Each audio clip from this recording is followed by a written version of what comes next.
ઓમ શાંતિ.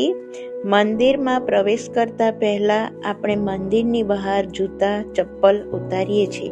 આવી પ્રથાનું આપણે ઘણા સમયથી અનુકરણ કરીએ છીએ. કેમ?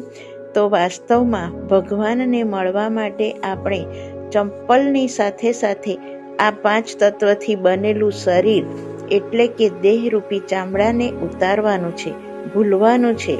બીજું, મંદિરમાં પ્રવેશ કરીએ છીએ ત્યારે આપણે તિલક કરીએ છીએ. તિલક કેમ કરવામાં આવે છે? તિલક કરવું એટલે આપણને યાદ કરાવે છે કે તમે શરીર નહીં પરંતુ આત્મા છો. આત્મસ્મૃતિનું તિલક, આત્માની ઓળખ. જ્યાં સુધી પોતાને એટલે કે ખુદને નહીં ઓળખો ત્યાં સુધી પરમાત્માને કેવી રીતે ઓળખશો?